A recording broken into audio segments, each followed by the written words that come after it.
খুব খেয়াল করে শোনেন, নবী যখন প্রচার করছিলেন কোরআনে কারীম, ওই সময় তাকে মেরে ফেলার জন্য একটা সিদ্ধান্ত নেওয়া হয়েছিল। দারুন নদওয়ার এই বৈঠকে, তার মানে আবু জেহেলের ওই সময় সংসদ ছিল দারুন নদওয়া। এই সংসদ ভবনে আবু জেহেল 24 জন তার পার্লামেন্টের যে সদস্য আছে তাদেরকে নিয়ে বসে তড়ি ঘড়ি করে সিদ্ধান্ত নিচ্ছিল মুহাম্মদ রাসূলুল্লাহর ব্যাপারে। সিরিয়া থেকে এক মুরব্বির সুরত নিয়ে শয়তান নিজে ওই বৈঠকে হাজির। এক একজন এক একটা পরামর্শ যখন দিচ্ছিল, খুব ভালো করে মেলাবেন কিন্তু, বিভিন্ন পরামর্শ যখন দেয়, কেউ বলে আবার ওনাকে জেলখানায় পাঠিয়ে দেন, 3 বছর তো বন্দী অবস্থায় ছিল। যেই বলে জেলখানায় আবার পাঠিয়ে দেন, ওই যে মুরব্বি দাড়ি বড় বড়, জোব্বা গায়ে দিয়ে, পাগড়ি মাথায় দিয়ে, হাতে তসবিহ নিয়ে এক কোনায় বসে আছে। এ মুরব্বি বারবার ভেটো দেয়, কি করবেন ওরে জেলখানায় দিয়ে? 3 বছর রাখার পরে দেখলেন না ওর জনপ্রিয়তা আরো বেড়ে গেছে। ওরা বলছে ঠিক আছে, তাহলে এটাই হবে না, আর কি করা যায়? আর একজন পরামর্শ দিচ্ছে, এক কাজ করেন, দেশ থেকে তাড়িয়ে দেন। সবাই প্রায় ওইদিকে রাজি রাজি। হঠাৎ ওই মুরব্বি ভেটো দিয়েছে, না তাড়িয়ে দিয়ে করবেন কি? ও বাইরের দেশে যে দল পাকাবে।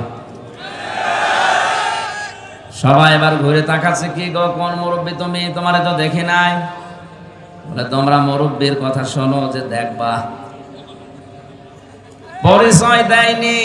কারণ এই শয়তান পৃথিবীতে 2 বার মানুষের সুরত নিয়ে আবু জেহেলকে ধোঁকা দিয়েছিল। একবার বদরের ময়দানে সুরাকার সুরত দিয়ে ধোঁকা দিয়েছিল, যে চিন্তা নেই আমি এসে গেছি। আর একবার এই যে দারুন নদওয়ার বৈঠকে এসে ধোঁকা দিচ্ছে। ডাক দিয়ে বলে, মুরব্বির কথা যদি তোমরা মেনে নিতে পারো, আমি একটা পরামর্শ দিতে পারি। সবাই ঘুরে তাকিয়েছে, হ্যাঁ বলেন। আমার মনে হয় পৃথিবীতে এখনো এরকম মুরব্বির সুরত নিয়ে অনেকেই ধোঁকা দিচ্ছে।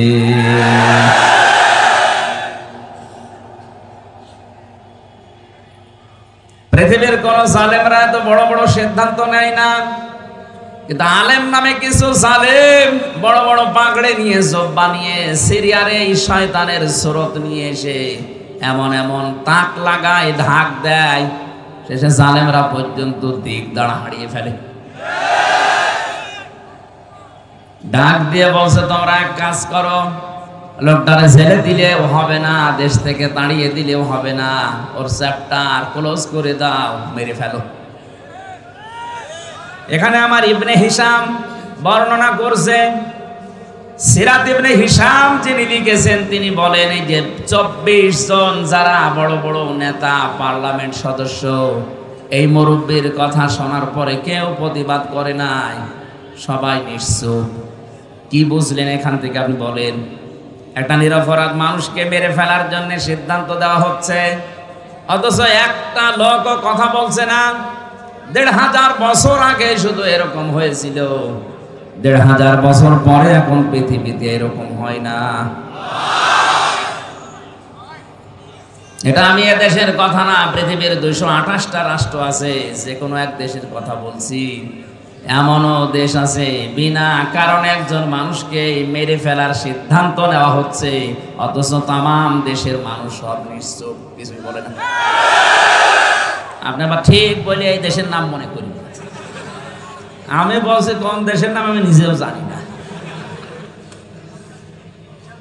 বলেন তো, যে 24 জন মানুষ নিরপরাধ মানুষকে মেরে ফেলার জন্য একজন সিদ্ধান্ত দিল, আর সব নিশ্চুপ। এরা কি মানুষ না জানোয়ার? সবই তো মানুষের সুরত নিয়ে আসে, একটাও কথা বলে না। আমারও মনে হয় মাঝে মাঝে পৃথিবীটা কেমন যেন হয়ে গেল, বিনা কারণে একজনকে বিপদে ফেলে দেয়, বিনা কারণে একজনের জীবন নাশ হয়ে যায়, গুম হয়ে যায়, আর সারা দেশের মানুষ হাঁ করে তাকিয়ে আছে, কিচ্ছু বলে না। বিশ্বনবীকে হত্যার জন্য আবু জেহেল সর্বশেষ ঘোষণা দিল, 100 লাল উট দেওয়া হবে। ওই জায়গা থেকে দাঁড়িয়েছে একজন, তার নাম ওমর। এ লোকটা দাঁড়িয়ে বলে 100 তোলা আলু। হ্যাঁ আমি যাচ্ছি। খোলা তরবারি নিয়ে যাচ্ছিল। আমি ইতিহাস বলার জন্য এখানে বসি নাই, ঐতিহাসিক প্রেক্ষাপটটা বললাম। শেষ পর্যন্ত নিজে মুসলমান হয়ে গেছে। বাকি যে 24 জন ওখানে বসেছিল, ওই যে মুরব্বী এবার সিদ্ধান্ত নিয়েছে, যাকে পাঠালে সে তো ফেল করেছে, কাজ করো, ওভাবে হবে না। এই 24 জনের ভেতর থেকে এক একজন গোত্র থেকে, এক একজনের বংশ থেকে এক একজন যুবককে রেডি করো, সবাইকে পাঠিয়ে দাও মোহাম্মদের ঘরে আজ রাতের বেলা। 24 জন মিলে মারবে, তাহলে কেউ কারো উপরে দোষ চাপাতে পারবে না। আজ পৃথিবীতে ইমানদারদের বিপদে ফেলার জন্য এই শয়তানের সবক নিয়ে অনেকে বিভিন্ন জায়গায় বসে বসে ধোঁকা দিয়ে বোকা বানিয়ে অনেক আলেমকে জেলখানায় পর্যন্ত পাঠাচ্ছে। যারা দায়িত্বে আছে ওদের অত দায় পড়ে নাই যে আমির হামজাকে 3 বছর জেলে রাখা লাগবে না। এর মতো কিছু মৌলবী বিশাল চোপ্পা গায়ে দিয়ে যে কানের কাছে মুখ নিয়ে বলে আর কত, আটকে রাখতে পারেন না। নাকি বেশি বলে ফেললাম? শেষ পর্যন্ত ওরা 24 জন মিলে রাসূলুল্লাহর ঘরের চারিদিকে দাঁড়িয়ে আছে। প্রতিটি কথা থেকে আপনি দেখবেন একটা একটা করে শিক্ষা আমি নিয়ে আসবো ইনশাআল্লাহ। চারিদিকে ওরা দাঁড়িয়ে আছে, মুহাম্মদুর রাসূলুল্লাহ। জিবরাইল এসে বলে, হে রাসূল, আপনার চারিদিকে ওরা দাঁড়িয়ে আছে খোলা তরবারি নিয়ে, আপনি ওঠেন, সূরা ইয়াসিনের কয়েকটা আয়াত তেলাওয়াত করে এক মুষ্টি বালু হাতে নেন, সামনের দিকে শুধু ফিকে মারেন, বাকি যা করার আল্লাহর কুদরত করবে। নবীজি সূরা ইয়াসিনের আয়াত তেলাওয়াত করলেন, ইন্না জাআলনা ফি আ'নাকিহিম আগলালান ফাহিয়া ইলাল আযকানি ফাহুম মুকমাহুন ওয়া জাআলনা মিন বাইনি আইদিহিম সাদ্দাও ওয়া মিন খালফিহিম সাদ্দান ফাআগশাইনাহুম ফাহুম লা ইউবসিরুন। বলেন আল্লাহু আকবার। শুধু সামনের দিকে ফিকে মেরেছিলেন, চারিদিকে কাফেরদের চোখে পৌঁছিয়ে দিয়েছে আমার আল্লাহর কুদরত। ওই আল্লাহর কুদরত এখনো দুনিয়ায় আছে না নেই? নবীজি নিজের জামাই হযরতে আলীকে ডাক দিলেন, বললেন এই যে টোপলা বাঁধা আছে ছোট ছোট করে, যারা আমাকে হত্যার জন্য এসেছে ওদের এই টোপলাগুলো আমানত। আমি যদি এখন এগুলো নিয়ে পালিয়ে যাই তাহলে আমার আলামিন নামের কলঙ্ক হবে। ওর নামের আরো জোরে। ওরা আমাকে আলামিন নাম দিয়েছে আর সাদিক নাম দিয়েছে। এখন যদি এগুলো নিয়ে আমি পালিয়ে চলে যাই রাতের আধারে, আমার আলামিন নামের কলঙ্ক হয়ে যাবে।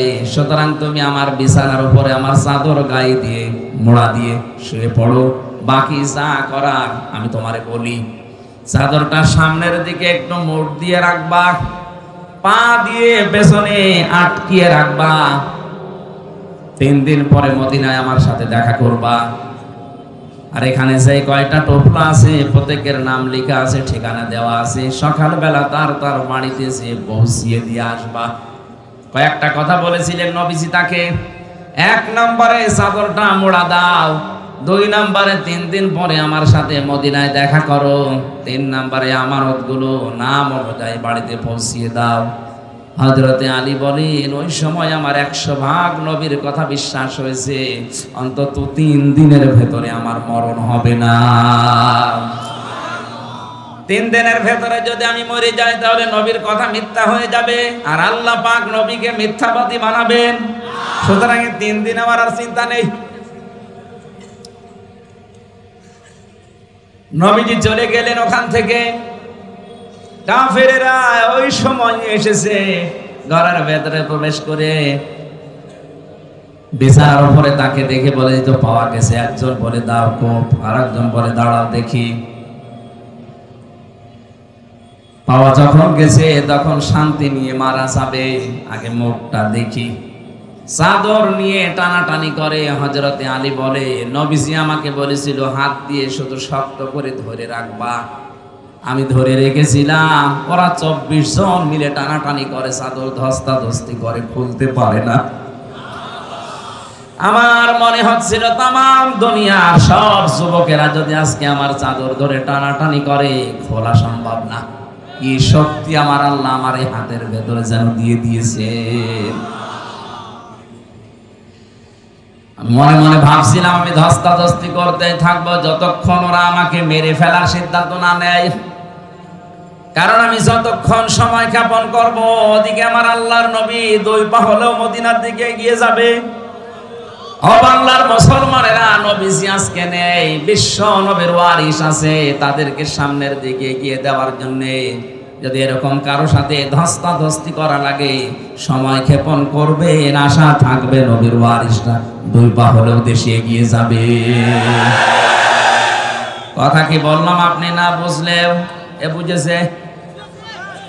কথা বলছেন? আপনার হয়তো ওই রকম ক্ষমতা নেই। বাতিল যখনই আসবে, রাম আর বামরা যখনই বিভিন্ন স্রোত নিয়ে আসবে আলেমদের বিপক্ষে অবস্থান নেওয়ার জন্য, আপনি ধস্তাধস্তি করে হলেও, নড়াচড়া করে হলেও সময় ক্ষেপণ করবেন, বাধা দেবেন যেন আলেমরা একটু এগিয়ে যেতে পারে। হযরতে আলী বলেন, যখন ওরা আমাকে মেরে ফেলার সিদ্ধান্ত নিয়ে ফেলেছে যে না আর দরকার নেই, তখন আমি ছেড়ে দিলাম। আমার মুখটা দেখার পরে গরম দেয় কে? কোথায় মোহাম্মদ? তুমি এখানে কেন? বললাম তোমাদের এত কথার জবাব দেওয়ার জন্য আমি এখানে শুয়ে পড়ি নাই, শুয়ে আছি একটা কারণে। ওই যে টোপলাগুলো দেখতে পাও, তোমাদের আমানত রাখা আছে, যার যারটা আমি তার কাছে পৌঁছিয়ে দেব। ও বাংলার মুসলমানেরা, কি বুঝলেন এখান থেকে? শুধু শোনা না, যেই নবীর জীবন মরণ নিয়ে টানাটানি, নিজের জামাইকে যিনি মৃত্যুর বিছানায় রেখে যাচ্ছে, তারপরেও যেন আমানতের দায়িত্ব নষ্ট না হয়। আজ বাংলার 1628 জন মানুষ দায়িত্বে আছেন। কোরআনের মাহফিলে কসম করে বলতে পারি, এই 1628 জন মানুষ যদি হযরতে আলীর এই অনুভূতি নিয়ে আপনি দায়িত্ব পালন করেন, আল্লাহর কসম এ দেশটা একটা মিনি জান্নাত হয়ে যাবে। কেউ এই দেশের সম্পদ নিয়ে আর বেগম পাড়া বানাবে না, কারণ এটা আপনার সম্পদ না। এ দেশের কোনো মানুষের ক্ষমতা নেই নিজের পয়সা উপায় করে বেগম পাড়া বানানো। এটা সব জনগণের সম্পদ। এটা তো আমানত হিসাবে আপনি পেয়েছেন। এই আমানতের দায়িত্বটা যদি আপনি পালন করতে পারতেন, সত্যি কথা বলছি, কারো জন্য ব্যাংকের টাকা কেউ ফ্রিজে রেখে দেয়, কেউ বালিশের ভেতরে রেখে দেয়।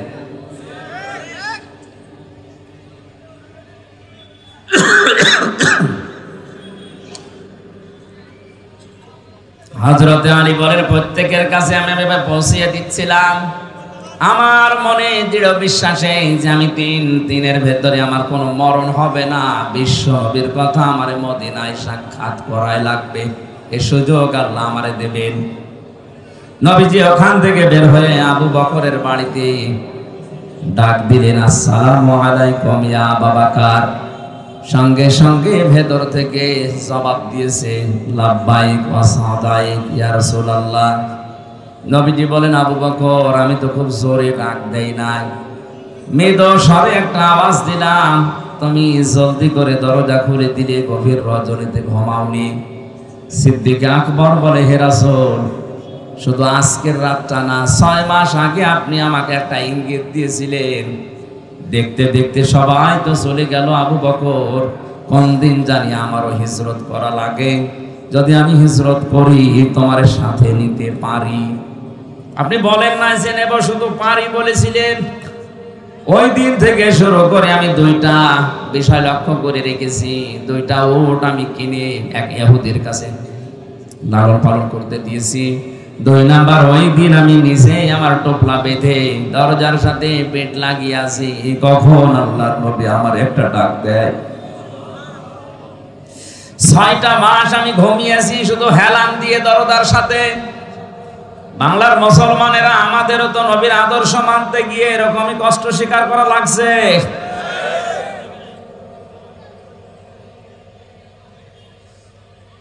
বিশ্বনবী হযরতে আবু বকরকে সাথে নিলেন। বাড়ি থেকে যেদিকে যাওয়ার কথা ওই দিকে না দিয়ে উল্টা দিকে আরম্ভ করলেন। নিজের সন্তান আব্দুর রহমানকে দিয়ে ওই ইহুদিকে খবর দিয়ে বললেন, 2টা উট নিয়ে আসো। 2টা উট নিয়ে তারা গেলেন। গাড়ে সৌর যেখানে 3.5 কিলোমিটার প্রায় আমি নিজে উঠেছিলাম, মুহাম্মদুর রাসূলুল্লাহ ওখানে যে 3 দিন অবস্থান নিয়েছিলেন।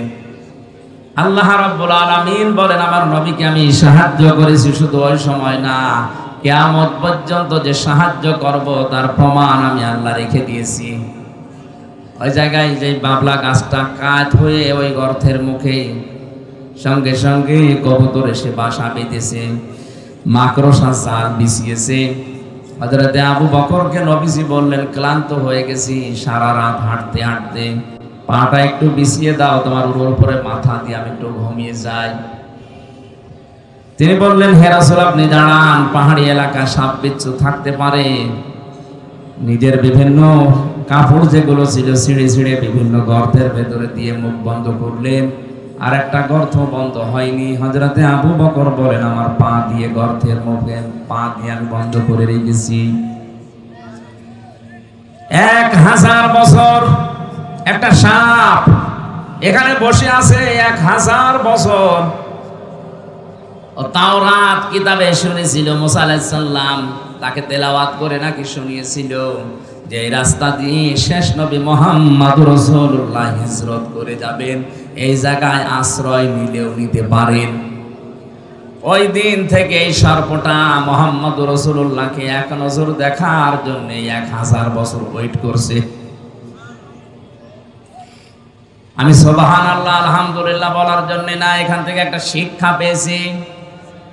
একটা বিষধর সাপ যদি 1000 বছর গর্তের ভেতরে এত কষ্ট করে নবী মুহাম্মদুর রাসূলুল্লাহকে দেখার জন্য ওয়েট করতে পারে, 53 বছর হয়ে গেল, একটা বারের জন্য আমাদের মনে কি আফসোস আসে না? মুহাম্মদুর রাসূলুল্লাহ যেভাবে 10 বছর রাষ্ট্র দিয়ে কোরআন দিয়ে রাষ্ট্র চালিয়েছিলেন, আমরা একটু চালিয়ে দেখি। কত মানুষ তো চালালো, 53 বছর দেখলাম, কাঙ্ক্ষিত মানের শান্তি তো আমরা পেলাম না। এখন শুধু দেখতে বাকি আছে, কোরআন দিয়ে রেস্টা চললে কেমন দেখা যায় এটা দেখতে বাকি আছে। মুসাফির অবস্থায়, মাজলুম অবস্থায়, অসুস্থ অবস্থায় দোয়া করছে লক্ষ মানুষ নিয়ে, মাবুদ কোরআন দিয়ে দেশ চললে কেমন দেখা যায়, মরণের আগে অন্তত হলো একবার তুমি আমাদেরকে দেখা। সাপ বিভিন্ন জায়গায় যেখানে যায় দেখে গর্তের মুখ বন্ধ। এখানে বারবার টোকা দিয়েছিল কিন্তু পা উনি সরাতে চাননি, এজন্য দিয়েছেন সবর। হযরতে আবু বকর বিষের যন্ত্রণায় তার শরীর পর্যন্ত হলুদ হয়ে গেছে। বিশ্বনবী মুহাম্মদুর রাসূলুল্লাহর ঘুমন্ত অবস্থায় তার চোখের পানি পড়েছে। ঘুম থেকে উঠে বললেন, কি কাঁদো কেন? বাড়ির কথা মনে পড়েছে। হযরতে আবু বকর বলে, হে রাসূল, যেদিন আপনার প্রতি ঈমান এনেছি ওই দিন তামাম পৃথিবীর চাইতে আপনাকে আমি ভালোবাসি বেশি। সাপে আমার কামড় দিয়েছে, যন্ত্রণায় আমার কলিজা পর্যন্ত রক্ত পর্যন্ত জ্বলছে, কিন্তু আপনি ঘুমিয়ে আছেন, ডিস্টার্ব হবে এটা কিছু বলতে পারি নাই। নবীজি মুখের লালা দিয়ে ওই জায়গায় লাগালেন, সঙ্গে সঙ্গে যন্ত্রণা বন্ধ হয়ে গেল। ডাক দিয়ে বলে, আবু বকর আমাকে আগে জানালে না, তাহলে এই কষ্টটা পেতে না। সিদ্দিক আকবর বলে, হে রাসূল, এটা তো রক্ত জ্বলছিল, আমি যদি মারাও যেতাম, মুহাম্মদুর রাসূলুল্লাহ আলাম করছিলেন তার আরামে আমি বিঘ্ন ঘটাতে পারতাম না। আল্লাহ বলেন, এভাবে যদি আমার রাসূলকে ভালোবাসতে পারো কি করব জানো? ইন কুনতুম তুহিব্বুনাল্লাহ ফাত্তাবিউনি ইউহিব্বুকুমুল্লাহ ওয়া ইয়াগফির লাকুম যুনুবাকুম আল্লাহু গফুরুর রহিম। এইভাবে করে যদি তোমরা আমার রাসূলকে ভালোবাসা দিতে পারো, আমি আল্লাহ বলছি জীবনের যত অপরাধ আছে সবগুলো আমি আল্লাহ মাফ করে দেব। সিদ্দিক আকবর কি ভেবেছিলেন যে আমার রক্ত জ্বলছে, কলিজা জ্বলছে, জীবনও যদি চলে যায় রাসূলের আরামে আমি বিঘ্ন ঘটাবো না। আজ বিশ্বনবী মুহাম্মদুর রাসূলুল্লাহ মদিনায় ঘুমিয়ে আছে, তার আদর্শকে যদি এই দেশে কেউ ভুলণ্ঠিত করে, তার আদর্শকে গালি দেয়, অপছন্দ করে, আমাদের জীবন চলে গেলে হলেও এর বিরুদ্ধে কথা বলা দরকার। গত কয়েকদিন আগে গালি দিয়েছে লালমনিরহাটে, কি এই যে কি কোন জেলা যেন, দিনাজপুরের কাহারোল এক অমুসলিম, আমি নাম নিলাম না, উনি মুহাম্মদ রাসূলুল্লাহকে শেষ পর্যন্ত গালি দিয়ে ফেলেছে। আহ্বান জানাবো, নবীজি কিন্তু আমাদের কাছে কলিজার চাইতেও দামি। আপনি আর যাই করেন, কোরআন আর নবী এই দুইটা নিয়ে উল্টা পাল্টা কিছু বলবেন না, শেষে অঘটন ঘটে যাবে, সামাল দিতে পারবেন না।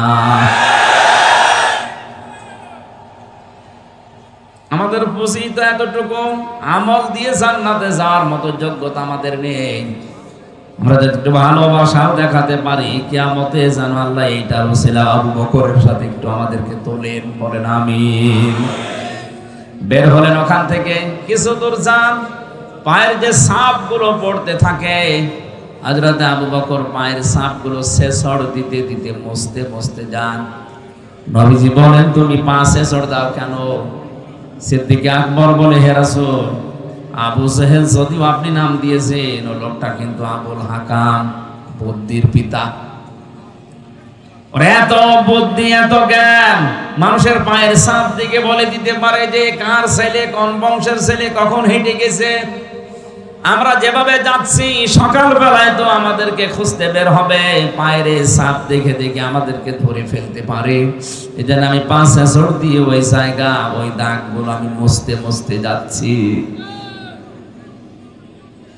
বিশ্বনবী মুহাম্মদ রাসূলুল্লাহ ওখান থেকে জোহফা নামক জায়গা পর্যন্ত যে আর কাবা শরীফ দেখতে পাচ্ছিলেন না। তখন মনের দুঃখ নিয়ে এই কথাগুলো বলেছিলেন, মাবুদ, কাবা তো আর দেখা যায় না, আমি তো যেতে মনে চাই না, শুধু তোমার আদেশ পালন করার জন্য আমি হিজরত করছি। আল্লাহ সময় সূরা কাসাসের 88টা আয়াত এক জায়গায় নাযিল করেছিলেন। আমার ঐতিহাসিক প্রেক্ষাপট বলার কারণ হচ্ছে, হযরত মুসা আলাইহিস সালামের জীবনী দিয়ে আল্লাহ আয়াত শুরু করেছিলেন সূরা কাসাস, আর শেষ করলেন কারুনের জীবনী দিয়ে। আমার প্রশ্ন হচ্ছে, মুহাম্মদুর রাসূলুল্লাহর হিজরতের ঘটনাকে আমার আল্লাহ না উল্লেখ করে মুসা নবী, ফেরাউন, কারুন এদের কথা পুরা কসস সূরার ভেতরে দিলেন কেন? আর আমি যেখান থেকে পড়েছি, এখানে কারুনের জীবনী থেকে শুরু। আয়াতের প্রেক্ষাপটের সাথে বাস্তবতায় আয়াত নাযিল করা মিলছে না। যতগুলো তাফসীর আমি দেখেছি, সব মুফাসসিরিন ইকরাম আয়াতের ব্যাপারে এইটা সিদ্ধান্ত দিয়েছে না, এদিকে তাকান, সবাই সিদ্ধান্ত দিয়েছে মুহাম্মদুর রাসূলুল্লাহকে হিজরত করার ব্যাপারে সবচাইতে বেশি ভূমিকা পালন করেছিল টাকাওয়ালারা। কারা? 2 নম্বরে বেশি ভূমিকা পালন করেছে ক্ষমতাওয়ালারা। আজ নবীর ওয়ারিস যারা, নবীর খাঁটি উম্মত যারা, এদেরকে বিপদে ফেলার জন্য আপনি তাকান, তামাম পৃথিবীতে টাকাওয়ালারা আর ক্ষমতাওয়ালারা চেষ্টা চালাচ্ছে। ক্ষমতার মালিক যারা, টাকাওয়ালা যারা, তাদেরকে ওই জামানার সম্মানিত সৎ আলেম ওলামা যারা ছিল, এমনকি মুসা আলাইহিস সালাম সহ 5টা উপদেশ দিয়েছিল কারুনকে। কয়টা? আজকে যেহেতু মুসা নবী এখানে নেই, মুহাম্মদুর রাসূলুল্লাহ নেই, কিন্তু নবীদের ওয়ারিস হিসাবে দাবি করে আমরা এসেছি। আমারও দায়িত্ব আজকে যে টাকাওয়ালাদের কারণে, যে ক্ষমতার কারণে নবীর উম্মতেরা, উত্তরাধিকারী আলেমেরা বিপদে আছে, মুসিবতে আছে, জুলুমের শিকার, তাদেরকে আমার মনে হয় আজকের এই আয়াত দিয়ে 5টা উপদেশ দেওয়া বাধ্যতামূলক হয়ে গেছে। বড় দরদ নিয়ে আপনাকে আমি 5টা উপকারের কথাই বলবো, উপদেশের কথা। ওই জামানায় নবীকে বিপদে ফেলার জন্য, এমনকি দেশ ত্যাগ করার বাধ্য করার জন্য টাকাওয়ালারা কাজ করেছিল বেশি। কারুনের ঘটনাকে আল্লাহ উল্লেখ করে জানিয়েছে। এই কারুনের ঘটনাকে উল্লেখ করার কারণে এটা, কারুনের মতো সম্পদওয়ালা যারা, তাদের কারণে আলেমেরা এভাবে বিপদে পদে পদে পড়বে। হযরতে মুসা আলাইহিস সালামের চাচাতো ভাই ছিল এই কারুন। সূরা কাসাস ৭৬ নম্বর আয়াত খেয়াল করে করে মিলাবেন এবার। ইন্না কারুনা কানা মিন কওমি মূসা ফাবাগা আলাইহিম। আল্লাহ পাক বলেন অবশ্যই কারুন ছিল মুসার বংশধর, মুসার বংশের লোক, তার কওমের জাতির লোক, এবং সে তাদের প্রতি বিদ্রোহ করেছিল। ওয়াতাইনাহু মিনাল কুনুজি মা ইন্না মাফাতিহাহু লাতানু বিল উসবাতি ওয়ালিল কুওয়া। আমি কারণকে এত সম্পদের মালিক বানিয়েছিলাম, একদল শক্তিশালী যুবক তার সম্পদের শুধু চাবি বহন করার জন্য লাগতো। কুড়িগ্রামবাসী, এখান থেকে একটা শিক্ষা নেওয়া যায়। চাবি বহন করতে যদি একদল শক্তিশালী যুবক লাগে, তালা বহন করার জন্য কত দল লাগবে বলেন? কারণ 20টা চাবি মিলে একটা তালার সমান হয় না। কথা বলেন না কেন? আল্লাহ রাব্বুল আলামিন বলেন ওই সময় কারণকে ওই জাতির লোকেরা 5টা বিষয় উপদেশ দিয়েছিল, বিশেষ করে যারা সৎ সম্মানিত আলেম ওলামা তারা। আজও জাতির ভেতরে যারা টাকাওয়ালা মানুষ আছে, আপনার টাকা কোন কাজে ব্যয় হচ্ছে আপনাকে আমি কোরআনে কারীম দিয়ে 5টা বিষয় উপদেশ দিচ্ছি, ভালো করে মিলাবেন। ওই সময় আলেমরা কারণকে ডাক দিয়ে বলেছিল, ইয ক্বালা লাহু কওমুহু লা তাফরাহ, আনন্দ করো না বেশি। আজ টাকাওয়ালাদের আনন্দ আছে না নেই?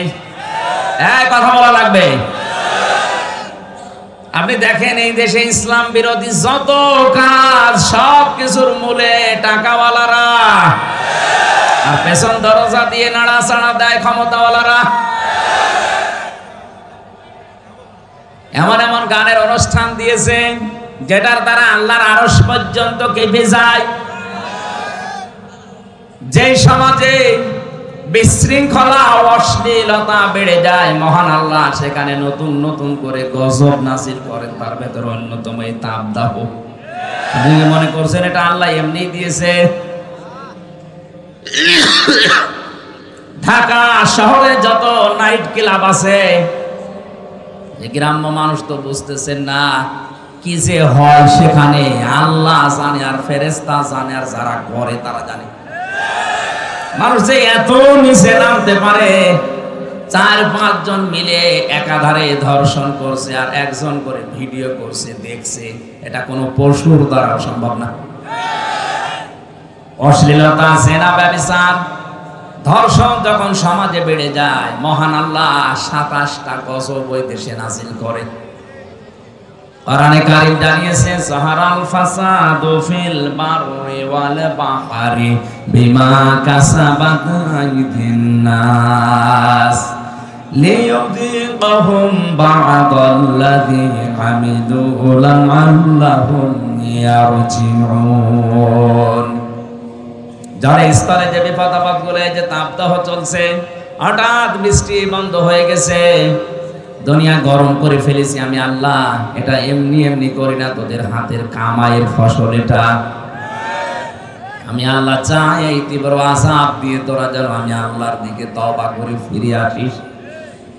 আপনি দেখেন পৃথিবীর ময়দানে যারা সবচাইতে বেশি উচ্ছৃঙ্খল, বিশেষ করে জেনা ব্যভিচারের লাইনে, আল্লাহ তাদেরকে ধরেছে। এই যে দুবাই, এক কথা বলেন না,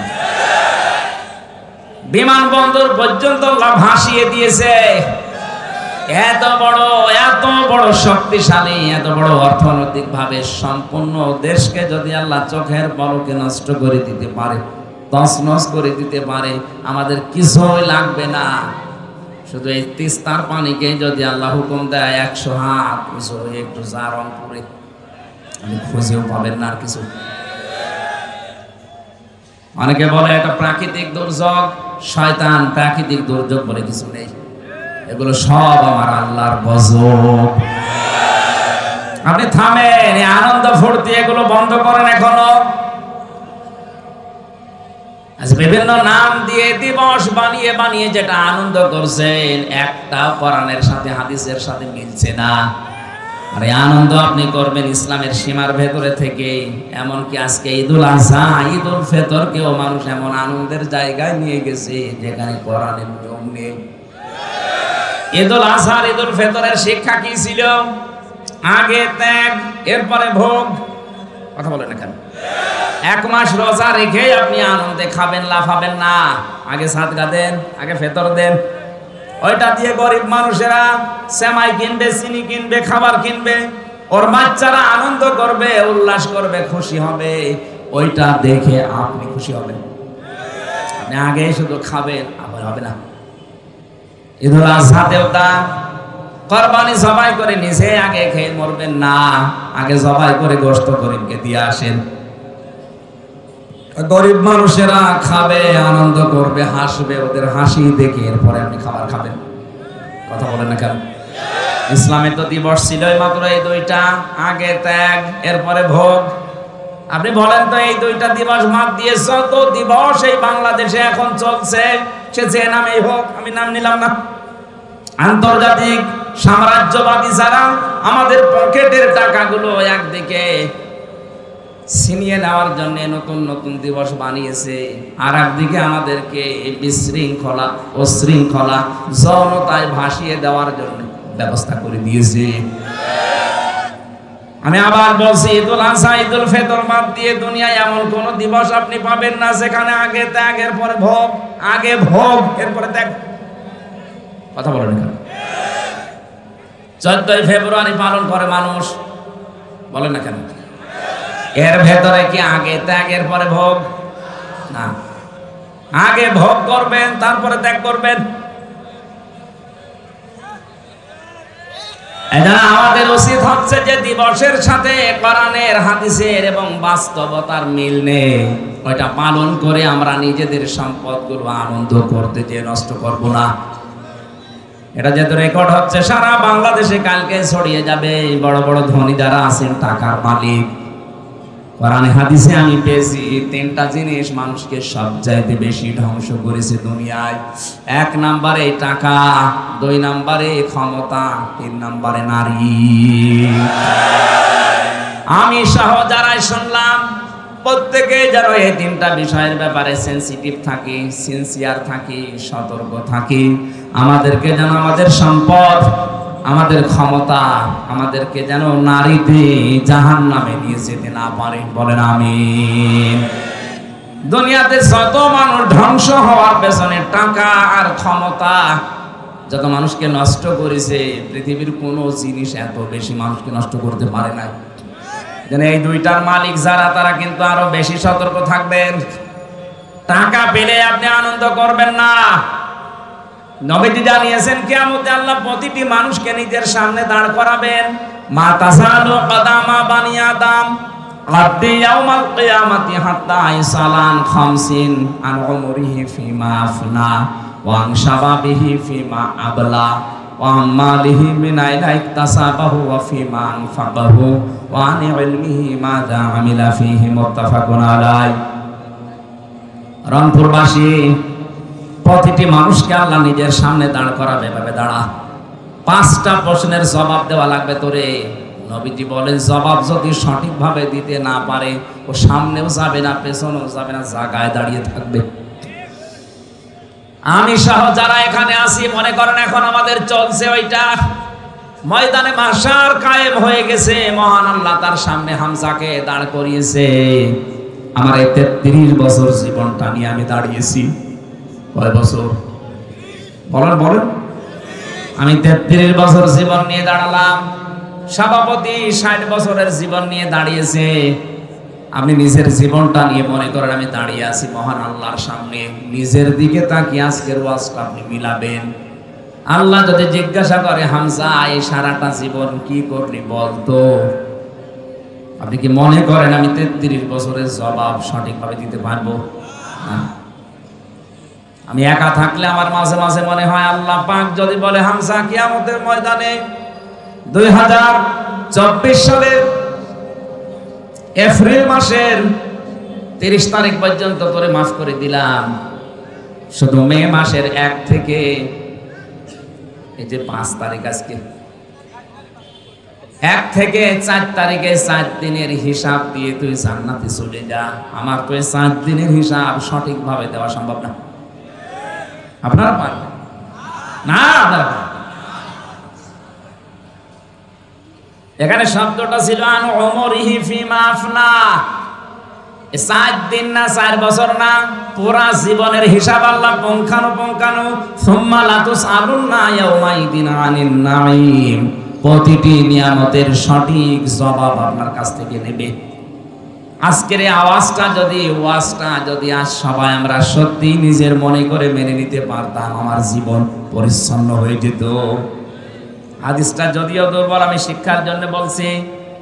খলিফাতুল মুসলিমিন হযরত ওমর ইন্তেকালের 12 বছর পর তার সন্তান আব্দুল্লাহ স্বপ্নে দেখলেন বাবা যেন সুন্দর কাপড় পরে ভেজা নিয়ে গোসল করে আসতেছে বাড়ির দিকে। ডাক দিয়ে বলে, বাবা কোথায় ছিলেন? 12 বছর আপনাকে আমি দেখি নাই। হযরত ওমর বলে, সন্তান আমার, 12টা বছর দুনিয়ার জীবন আমি ছেড়েছি। এই 12 বছর মহান আল্লাহর কাছে আমার জীবনের হিসাব দিচ্ছিলাম। শেষ পর্যন্ত মহান আল্লাহ আমাকে মাফ করে দিয়েছে। আমি সেদিন পঞ্চগড়ে একটা মাহফিল ছিল, ঠাকুরগাঁও রানী শঙ্কর। ওখানে বিচার ব্যবস্থার উপরে কথা বলতে গিয়ে বলেছিলাম, মহান রব্বুল ইজ্জাত কিয়ামতে যে বিচার ব্যবস্থা সাজাবেন, 3টা পদ্ধতিতে আল্লাহ বিচার করবেন। কয়টা? বলেন। আল্লাহর বিচার ব্যবস্থায় কোনো অবিচারের লেশ মাত্র নেই। আছে? না। আল্লাহর বিচার ব্যবস্থায় ন্যায় বিচার করলে কেউ বাঁচবে না, সবাই ধরা খাবে। তাহলে অবিচার তো নেই, ন্যায় বিচার করলেও কেউ বাঁচবে না। কি করবে উনি? একটা রাস্তা খোলা আছে, মহান আল্লাহ যদি অবিচার, তো আমরা বিশ্বাস করি যে আল্লাহ অবিচার করবে না, ন্যায় বিচার করলেও ধরা খাবো। 3 নাম্বার একটা পথ খোলা আছে, মহান আল্লাহ যদি দয়া করে মাফ করে দেয় তাহলে আপনি জান্নাত পাবেন। হযরত ওমর বলে, সন্তান আমার, 12টা বছর মহান রব্বুল ইজ্জাত আমার জীবনের ছোটখাটো বিষয়গুলো জিজ্ঞাসা করছিলেন, আমিও যেভাবে জবাব দিচ্ছিলাম। শেষ পর্যন্ত আল্লাহ বলেন, ওমর, আমার নামের খাতিরে তোরে আমি মাফ করে দিলাম। আমি এখন জান্নাতের নহর থেকে গোসল করে পোশাক পরে জান্নাতের দিকে যাচ্ছি।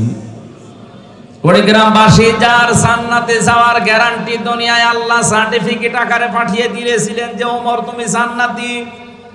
আকাশের তারকার চাইতে যার জীবনে নেকির কাজ বেশি ছিল, কোন রাস্তা দিয়ে গেলে 40 দিন ভয় পেত রাস্তায় আসতে। এই লোকটার যদি 12টা বছর লাগে তারপর আল্লাহ মাফ করে দিয়েছে, বলেন তো আপনার আমার কতদিন লাগতে পারে?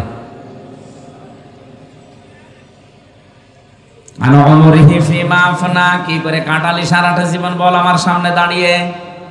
2 নম্বরে তোকে একটা যৌবন কাল দিয়েছিলাম, 15 থেকে 45। এই যৌবন কালটা কি করে কাটিয়েছিস বল। আমার মনে হয় এই প্রশ্নের জবাবে 100 জনের 98 জন ধরা খাবে। কথা বলেন না কেন? আরো যেন ধরা খায় সেই ব্যবস্থা অনেকে ষড়যন্ত্র করে দিচ্ছে। নয়তো শিক্ষা ব্যবস্থায় কোরআনে কারিম বাদ দিয়ে কেন আজে বাজে জিনিস ঢোকানো হবে? শরীফ থেকে শরীফা হওয়ার গল্প দিয়েছেন আপনি, আপনাকে বাস্তবতা বোঝেন ওটা কি হচ্ছে। ওটা যদি শুধুমাত্র সিলেবাস পর্যন্ত থাকতো, কসম আল্লাহর আপনাকে আমি সতর্ক করার জন্য কিচ্ছু বলতাম না। তো বিষয়টা এমন জায়গায় 10 বছর পরে গড়াবে। সকালবেলা আপনি বলেন যে আমি শরীফ, বিকালে বলছেন না আমার কেমন যেন শরীফা লাগছে। আরে ভাই, আল্লাহ যাকে যে জাতি বানিয়েছে কিয়ামত পর্যন্ত চেষ্টা করেও তাকে নারীকে আপনি পুরুষ বানাতে পারবেন না, কারণ সে মেশিন পত্রই তো নেই। কথা বলছেন না? আপনি নিজেই বলছেন না আমার কেমন যেন লাগছে, আমি এখন আর শরীফ নেই, আমি শরীফা হয়ে গেছি। আপনি শরীফা হয়ে গেছেন আমি মানলাম, তো শরীফা হয়ে গেছি এই কথা বলে আপনি স্থির থাকবেন? বিকালেই তো বলবেন আমি যেহেতু শরীফা, আমারে তাহলে মহিলা হোস্টেলে সিট দেন। সিট নিয়ে কি করবেন? ওখানে আমার মেয়ে আছে, আমার বোন আছে, আমার ফুফু আছে। এক কথা বলছেন এখন। আপনি মাল যতই বলেন আমি শরীফা, আপনি আসলে কি? এক কথা বলেন না কেন? ওখানে যে আমার মেয়ে, আমার ফুফু, আমার বোন আছে, আপনি ঠিক থাকবেন? একজন বলছে, হুজুর যুবক যুবতী এক জায়গায় ঘুমানো জায়েজ আছে, ঘুমানো জায়েজ আছে কিন্তু তো ঘুমাবে না। ঘুমাবে? আপনি শরীফ থেকে শরীফ হয়ে ঘুমাবেন? সেটা আমার সামনে আমার মেয়ে যারো সন্তান পেটে নিয়ে ঘুরবে, আমি কিছু বলতে পারবো না। আমাদের যৌবন বয়সের হিসাব যেন দিতে না পারি। অনেকে শিক্ষা ব্যবস্থায় উল্টা পাল্টা জিনিস ঢুকি আমাদের নষ্ট করার পায়তারা করছে। আমি নিচে নামলাম না, এরপরেও যদি বলেন হুজুর আমি কিছুই বুঝি না, এদিকে আসেন, জোরে কোদাল দিয়ে বোঝাচ্ছে আপনারে।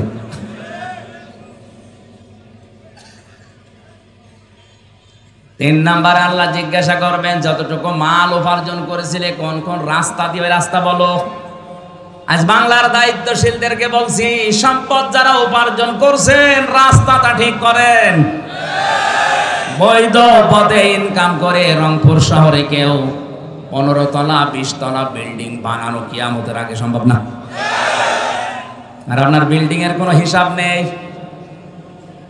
কয় টাকা বেতন আপনার বলেন তো দেখি? হিসাবটা খুব খেয়াল করে আপনি কোন জায়গা থেকে টাকাগুলো নিচ্ছেন। এমন এমন ব্যবস্থা আমরা করে দিয়েছি, আজকে কোর্টের ইট পর্যন্ত এখন আমাদের কাছে টাকা চাই। আমার এই 2টা মামলা আমার একেবারে সর্বশান্ত করে দিল।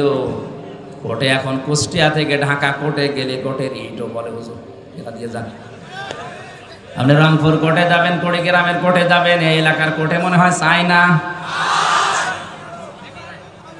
টাকা উপায় করতে নিষেধ নেই, কিন্তু রাস্তাটা একটু খেয়াল রাখবেন। আজকে রংপুর শহরে আমার শেষ কথা ছিল এটা, পৃথিবীর ময়দানে যারা অবৈধভাবে ইনকাম করছেন, আপনার বিবেক মেনে নিচ্ছে না, তারপরও আপনি ইনকাম করছেন, 2টা ক্ষতি হবে আপনার। 1 নম্বরে অবৈধ সম্পদ আপনি দুনিয়ায় ভোগ করে যেতে পারবেন না। 2 নম্বরে মরণের পরে ওই অবৈধ সম্পদগুলো আপনার ছেলে মেয়ে, আপনার স্ত্রী, আপনার দলের লোক আরো অবৈধ কাজে ব্যয় করবে। আপনি কবরে বসে বসে ফ্ল্যাক্সি লোড হয়ে বিকাশ হয়ে পেয়ে যাবেন। যদি বলেন হুজুর আমার বিকাশ নাম্বার খোলা নেই, এমনি খুলে যাবে। বিকাশ খোলা লাগবে? যে সম্পদ উপার্জনের ব্যাপারে খুব সেনসিটিভ থাকা লাগবে। কি দরকার আপনার, কত টাকা লাগে একটা মানুষের জীবন চলতে? 4 নম্বরে আল্লাহ বলবেন টাকা কোথায় কোথায় খরচ করলি বল। গানের অনুষ্ঠান দিলে যেখানে উলঙ্গ নাচ হয় 500 টাকা চাইলে 5000 টাকা বের করে দেন। কোরআন শিক্ষা দেওয়া হবে, কোরআন প্রচার করা হবে, 20 টাকা চাইলে 2 টাকা দাও, সিড়া চলে না ওইটা দেখ। লান তানালুল বিররা হাত্তা তুনফিকু মিম্মা তুহিব্বুন। আল্লাহ পাক বলেন অতক্ষণ পর্যন্ত নেকি পাবা না যতক্ষণ তোমার মহব্বতের জিনিস আমি আল্লাহর জন্য না দেবে। এখানে সম্পদ উপার্জন করা এবং কোথায় কোথায় খরচ করছে যেখানে সেখানে আনন্দের জন্য দিয়ে দিলেই হবে না। সম্পদওয়ালারা এখানে একটু খেয়াল করে দেবেন। 5 নম্বরে যতটুকু জানতে তার উপরে কতটুকু মানতে, এইটা বলো। সম্পদওয়ালাদের প্রতি আমার প্রধান উপদেশ, 1 নম্বরে আপনি আনন্দ করবেন কিন্তু ইসলামের ভেতরে থেকে। 2 নম্বরে আল্লাহ পাক বলেন অবতাগি ফিমা আতাকাল্লাহু দারাল আখিরাহ। ও বাংলাদেশের সম্পদওয়ালারা, টাকা পয়সা আল্লাহ দিয়েছে, এটা নিয়ামত মনে করে আখিরাতের ঘর তৈরি করেন। আমি আকিস গ্রুপে চাকরি করতাম, এ দেশের 3 নাম্বার ধনী তারা। আমি যতদিন ছিলাম আমার ওই মালিককে আমি মাঝে মাঝে বলতাম আপনাকে আল্লাহ বহু টাকা দিয়েছে, কত টাকা আছে আপনি নিজেও জানেন না, কাজ করেন, এই টাকাগুলো দিয়ে আখিরাতের ঘর তৈরি করেন, কাজে লাগবে। আর ওনারা ভালো ভালো অনেক কাজে ব্যয়ও করত। টাকাওয়ালা যারাই আছেন আপনার টাকা দিয়ে যেন আখিরাতের ঘর তৈরি হয়। 3 নম্বরে ওয়ালা তানসা নাসিবাকা মিনাদ দুনিয়া। আল্লাহ পাক বলেন হ্যাঁ তোমার নিজের অংশ ভুলে যেও না। আপনি দান করতে করতে ফকির হয়ে যাবেন, এটা আল্লাহ চাইনি। যার যে স্ট্যাটাস তাকে ওই অনুযায়ী চলা লাগবে। রংপুরের যিনি মেয়র আজকে ছিল আমার সাথে, উনি ঢাকা থেকে রংপুরে নেমেছে, ওখান থেকে ওনার বাড়ি মনে করেন 2 কিলোমিটার দূরে। উনি হেঁটে বাড়ি যাবে, ওনার জন্য জায়েজ নেই, কারণ ওনার যে টাকা আছে, ওনার ওই টাকা বৈধভাবে ব্যয় করার জন্য অনেক অটোওয়ালা, রিক্সাওয়ালা জায়েজ কাজে দাঁড়িয়ে আছে। তাদেরকে 50টা টাকা দিয়ে আপনি বাড়ি পর্যন্ত যান, ওর 50 টাকা দিয়ে ওর ব্যবসা, ওর সংসার চালাবে, আর আপনি এখান থেকে 50 টাকা ওকে দিয়ে আপনি সঠিকভাবে বাড়ি পৌঁছাতে পারবেন। এখন যদি বলেন না আমি হেঁটে বাড়ি যাব, আপনার জন্য জায়েজ নেই।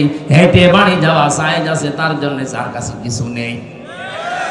ওয়ালা তানসা নাসিবাকা মিনাদ দুনিয়া, দুনিয়ার যে অংশ এইটা পেতে আপনি ভুল করবেন না, এটা আপনি সঠিকভাবে চালান।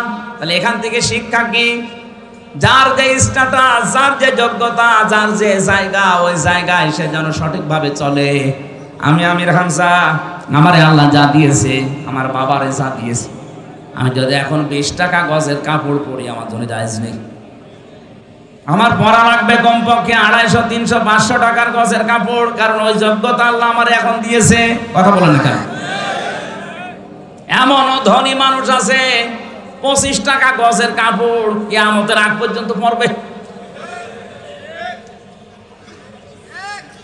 কৃপণ হওয়া যাবে না। যে সম্পদ আল্লাহ দিয়েছে, যে অংশ দুনিয়ায় দিয়েছে, ওইটা আপনি ভোগ করতে পারেন জায়েজ ভাবে, কোনো অসুবিধা নেই। এক লোক বউকে বলছে আমি নামাজে যাব, আমার টুপিটা একটু ময়লা পরিষ্কার করে দাও। বউ কেচে দিয়েছে টুপি পরিষ্কার করার জন্যে, কিন্তু ওই দিন আর সূর্য ওঠে নাই, রোদ নেই, এই জন্য টুপি আর শুকায় না। চিন্তা করছে ভেজা টুপি মাথায় দিয়ে গেলে মাথা আমার ঠান্ডা লেগে যাবে। স্ত্রী কাজ করছিল চুলার উপরে, টুপিটা এভাবে ধরেছে যেন শুকিয়ে যায়, আল্লাহর ইশারা হাত থেকে পড়ে আগুন লেগে গেছে। টুপির ওই ছাই তুলে কুলি করছে, দাঁত মাজার পর পানিগুলো যখন কুলি করে ফেলে দেয়, বলছে আল্লাহ টাকাগুলো আমি পানিতে ফেললাম। টাকা পানিতে ফেলিস, কৃপণতা করা যাবে না। যার যে অংশ আছে দুনিয়ায় ওইটা আপনি পালন করেন, পান ভোগ করেন, অসুবিধা নেই। অবতাগি ফিমা ওয়াহসিন কামা আহসানাল্লাহু ইলাইকা।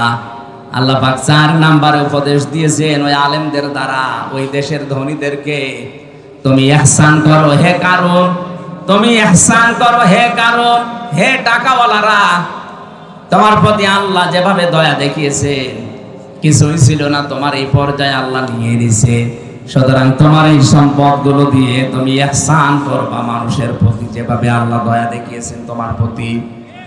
আজ বাংলাদেশে আমরা যারা টাকাওয়ালা আছি, ক্ষমতাওয়ালা আছি, আমাদেরকে ইহসান গুলো আল্লাহ পাক যেভাবে করেছেন, আমরা ক্ষমতা দিয়ে, টাকা দিয়ে যদি অন্যান্য সৃষ্টির প্রতি এভাবে দয়া দেখাতে পারি, কিয়ামতে মহান আল্লাহ আর 70টা অপরাধ ঢেকে রাখবে, গোপন করে রাখবেন।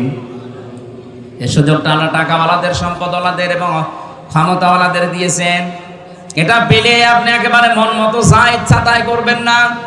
যারা বিভিন্ন দায়িত্বে আছেন, সম্পদের, ক্ষমতার, বিভিন্ন পাওয়ারের এই জায়গায় আপনি থেকে মানুষের প্রতি ইহসান করে নিজের প্রতি ইহসান আল্লাহর তরফ থেকে বাড়িয়ে নেন, এটা সুযোগ আছে। একটা মানুষের অপরাধ যদি আপনি জানা শোনার পরেও যেভাবে হোক গোপন করে তারে বাঁচিয়ে দিতে পারেন, মহান আল্লাহ কিয়ামতে আপনার 70টা দোষ গোপন করে বাঁচিয়ে দেবেন। বলেন আমিন। অবতাগি ফিমা ওয়ালা তানসিন কামা আহসানাল্লাহু ইলাইকা ওয়ালা তাবগিল ফাসাদা ফিল আরদ। জমিনে বিশৃঙ্খলা তৈরি করা যাবে না। আমরা দেখছি এই দেশে যত বিশৃঙ্খলা করার জন্য চেষ্টা চালাচ্ছে, পেছনে সব টাকাওয়ালাদের অবদান। আপনার টাকা দিয়ে যেন কোনো বিশৃঙ্খল কাজ না হয়, উশৃঙ্খল কাজ না হয়, এটা আপনি হিসাব করে দুনিয়া চলবেন। ইন্নাল্লাহা লা ইউহিব্বুল মুফসিদিন। কোন সন্ত্রাসীকে আমার আল্লাহ পছন্দ করে না, ভালোবাসে না। এখানে সন্ত্রাস যারা সৃষ্টি করছেন, বাংলাদেশ তো ভালোই ঠান্ডা হয়ে গেছে, ভালোই চলছে, হঠাৎ এই দেশটাকে গরম করার জন্য যারা উঠে পড়ে লেগেছেন তারা থামেন। কারণ যারা বিশৃঙ্খলা করে, সন্ত্রাস তৈরি করে, মানুষের ভেতরে ত্রাস সৃষ্টি করতে চায়, তাদেরকে আল্লাহ পছন্দ করে না। আল্লাহ যদি কাউকে পছন্দ না করে জান্নাত দিবেন? বলেন বলেন। আল্লাহ আমাকে সহ যারা এসেছি এই 5টা উপদেশ বিশেষ করে ক্ষমতাওয়ালা টাকাওয়ালাদেরকে মেনে নেওয়ার তৌফিক দেন। বলেন আমিন। প্রচন্ড গরমে এই আয়াত শেষ পর্যন্ত আমি আর যাচ্ছি না, এখনো প্রায় 8টা না 9টা কারণের পরবর্তী আয়াতে আছে। আমি জেলখানায় থাকতে যে 2টা বই লিখেছিলাম নারী এবং পুরুষের উপরে দাম্পত্য জীবন নিয়ে, এখানে আছে কিনা জানি না, ওই যে গেটে সাদা গাড়িতে পাওয়া যাবে, নিয়ে আপনার স্ত্রীকে, আপনার মেয়েকে, মাকে, বোনকে, ফুফুকে উপহার দেবেন। পারিবারিক জীবনের দাম্পত্য কলহ দূর হবে আমি আশা করছি।